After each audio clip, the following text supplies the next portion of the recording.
And good day, everybody. It's Brother Chris again. And just like last week's show, I actually have Jillian on. What we started talking about, though, is about her driving out west from Ontario. That's Eastern Standard Time, out to Pacific Time, and that was going actually out to British Columbia.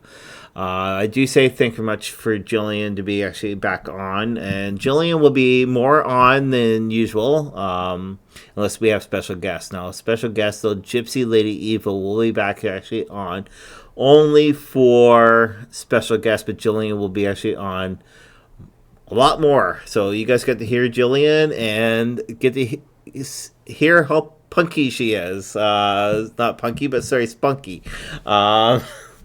Yes, so again, those will be right back after this quick commercial break, and stay tuned. Follow us here at Haunting Live, and we are honored to have a brand new co-host on our shows now. Yolanta Mary introduces people to the show and discusses different topics on the show. So we're really happy to have her here this season. So go check out our brand new episodes. Alrighty, so yeah, we're back again, and like what I said just before commercial break, though, that we were starting talking to Jillian last week to do with driving actually out west. Now, what we're going to do today, though, is we're going to be talking about hot spots to check out while you're actually on the journey. Here in Ontario, though, what I would say, though, is if you're leaving from the southern portion, like, say, Toronto area, without taking the ferry, I know Jillian loves to take the ferry, but basically, though, there's a lot of spaces to check out, actually, on the drive out. Now, if you're going to leave from Toronto, you're going to head up the 400, and that turns into Highway 69. Not 69, it's the other stuff, but Highway 69. And the first location that we're going to look at just before that is Parry Sound. Now, Parry Sound has a little spot, though, that you can pull off. You can see it if you're coming from the south end, and it's called Licks. Licks Restaurant. There's a diner there. There's a Tim Hortons, and also a gas station there. And if you're into boating, it's also a great location to check out. We usually stop off there right whenever I'm heading up to Northern Ontario to see my in-laws, and yeah, it's a good location, the rest stop, especially if you have kids and if you want them to do extra, get out there, get running around. It's a great location. Our next location, though, we're going to go up to is actually off of Highway 69, and that there's with the French River. It's called the Trading Post area. Now, the Trading Post, though, is a store, pretty nice. So it's on the left-hand side, and there's like, again, those washrooms there. There is also a little restaurant. It's usually quite busy, though, but if you drive down a little bit further down the road, so you're off of Highway 69, you're going to drive down approximately 1 kilometer to 2 kilometers, not that far away. There is a bridge there. Now, this bridge, though, is metal, but it goes over top of the French River itself. Now it is up quite high. It's a beautiful scenery, and it is the French River National Park location. They also have, if you're into the Indigenous community, they also have powwows there. They also have a TP standing there year round, and a whole bunch of other stuff. So last time I was up there was with my sibling, and we heard a spirit talking. You have to be more in tune with your spiritual side and with the spirits all together. We actually heard somebody speaking, and nobody was around at all. But yes, we're going to go up. So we're going to leave the French area. We're going to drop more. We're going to go up to Sudbury. Now, Sudbury is well known for nickels. They do a lot of mining there, but the nickels are actually found in Sudbury. And you can't miss Sudbury at all. The reason why is because you see a lot of stacks there of smoke, and this is for the mining location. So if you're ever in Sudbury, find the big nickel. One of Canada's great, actually. What would you say?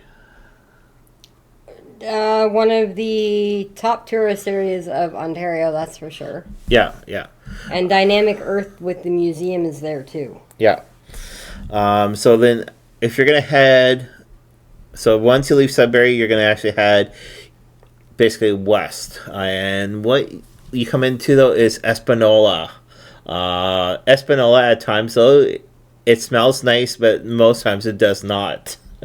All depends on the way that the wind's blowing. It is a paper mill location, so right there is right where they make the paper, and what you're really smelling within the air though is directly the glue.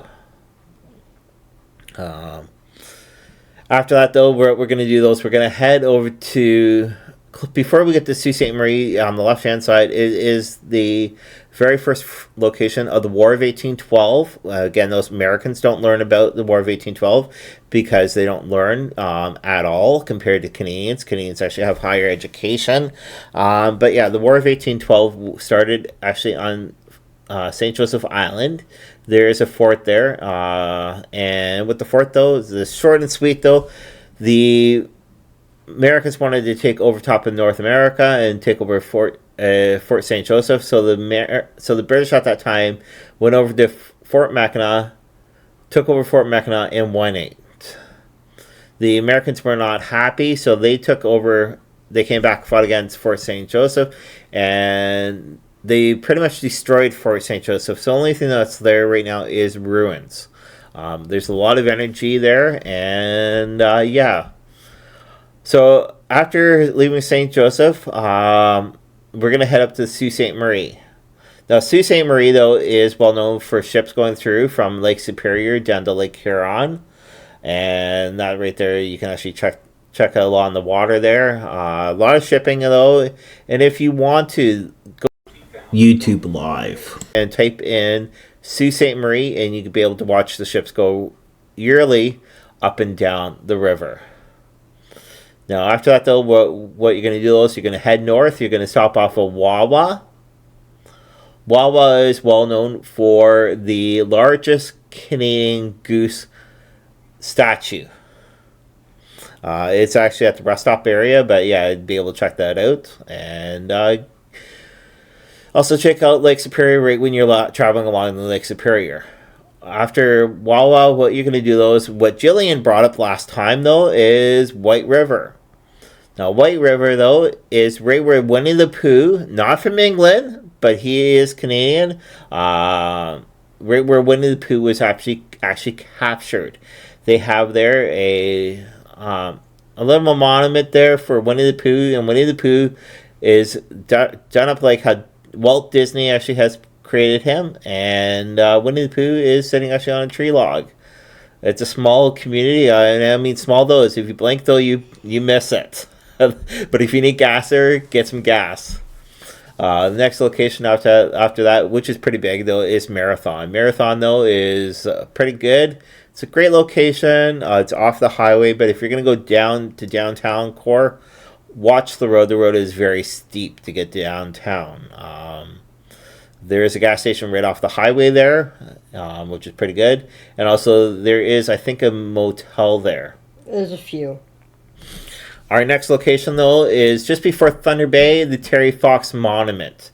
Now, if you're not familiar with Terry Fox did have cancer within his legs. He did have it amputated, and what he did was he pretty much wanted to raise funds, and which is still going on nowadays across Canada. Every single year there's always a Terry Fox run, but Terry Fox only made it from Newfoundland, St. John's area all the way to Thunder Bay before he actually was taken into the hospital and passed away. So double check actually the Terry Fox Monument there.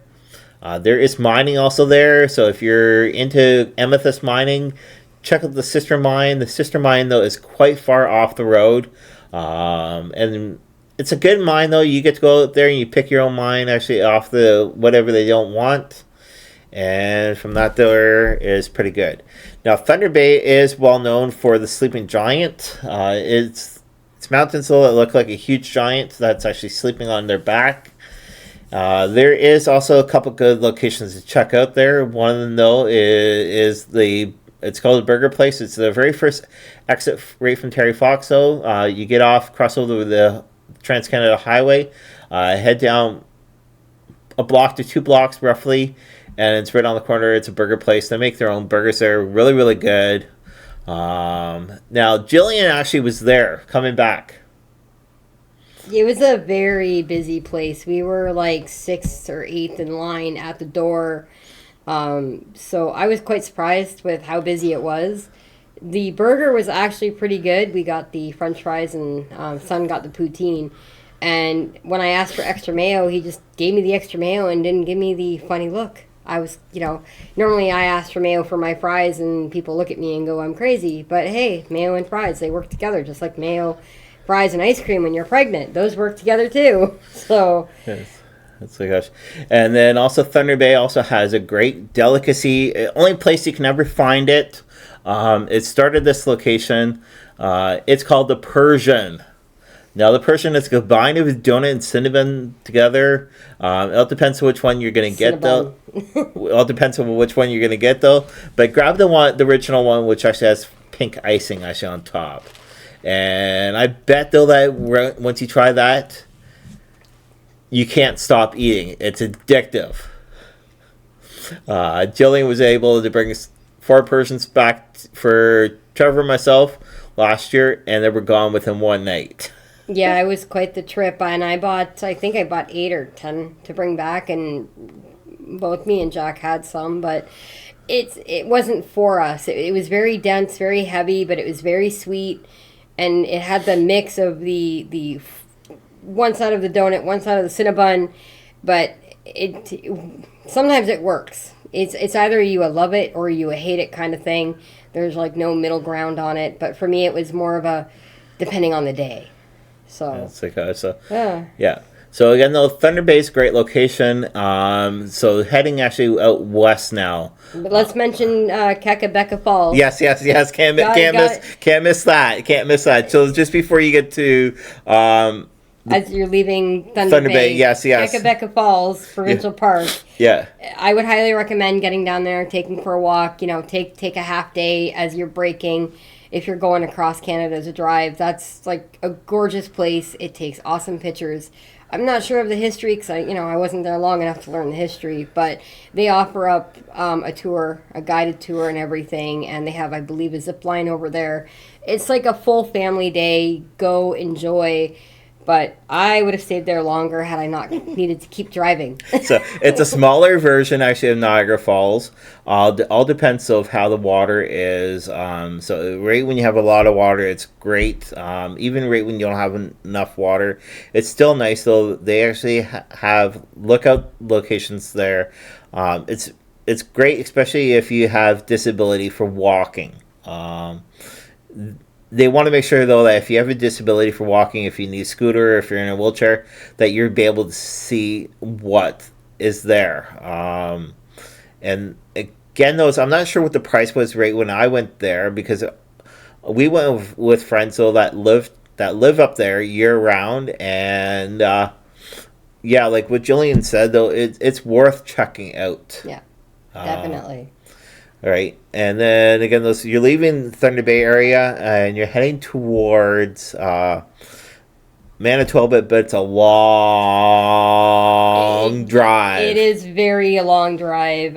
Dryden was one place that we did stop in. It's a very small town. It's got a little bit of everything in there. Again, they've got some parks, they've got some rivers. I enjoyed my stop in Dryden. I believe that's where we actually ended up spending the night. I can't quite remember because it was a while ago. But we ended up getting breakfast there. I know that. And the little hole in the wall that was currently open then had a great egg and toast and sides, and it was awesome. And we ended up taking it with us to go. And we ended up having a meal throughout the day, and we didn't have to make many stops for food. So that was the bonus of Dryden. Kind of that you leave Thunder Bay and you spend many hours driving, many hours. So, yeah. And Kenora is the next town that you would stop into, and that one's a larger town. So it's got its own rich history. It's located with about 2 hours from the Manitoba border. So when you hit Kenora, you're kind of getting there. You're close. Yeah. So then also you've got the border line actually of the provinces. We're not states like what people in the States think. So we actually have provinces up here in Canada. And now, actually going from Ontario to Manitoba, is there a sign there indicating about the time change, or is there not? If you're coming back from Manitoba, there's a time change.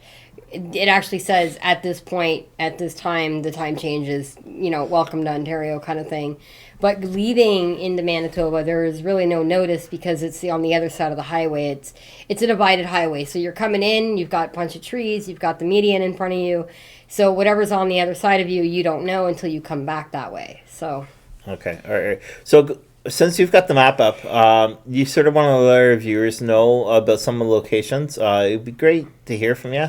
Well, the Travel Manitoba is your rest stop after you come out of Ontario. So that's kind of like your area of your info. It tells you which way you're going, your best sites to see. I didn't stay for very long because, when you're driving across Canada, you just want to keep going. And that's where we noticed that the speed went from 80 kilometers an hour to like 100 and 110 kilometers an hour. And I'm going, this is my speed. I am happy now because now I can hit the speed and just keep going. And as you're driving, you're running through all of these little towns and whatnot. So I didn't stop at every single town. I was driving for 3 hours and then stopping for gas and a break. Usually trying to find a place that had a park for the kids to get out and stretch. So trying to keep it family friendly and educational as we drove. Now, how old would you say your kids were right when you did this? Okay, the first time I did it was in 2020 with all 3 kids. So that would have been 10, 14, and 16. And then I went back last year, and my middle child's 18. She was 17 when we got there, and my then 13-year-old son. So they enjoyed the drive. They are definitely well-traveled. So, not a lot of argument, but we did get the "Are we there yet?" Are we there yet? Are we there yet? No. Are we there yet? No. Are we there yet? I said no. Are we there yet? What's wrong with your ears? Are we there yet? Look out the window. Are we there yet? We're not there. When we hit Manitoba, are we there yet? No, we still have 3 days to travel. So we're not there yet. Anybody says are we there yet, I'm going to smack you. And we didn't get another are we there yet until I hit Saskatchewan.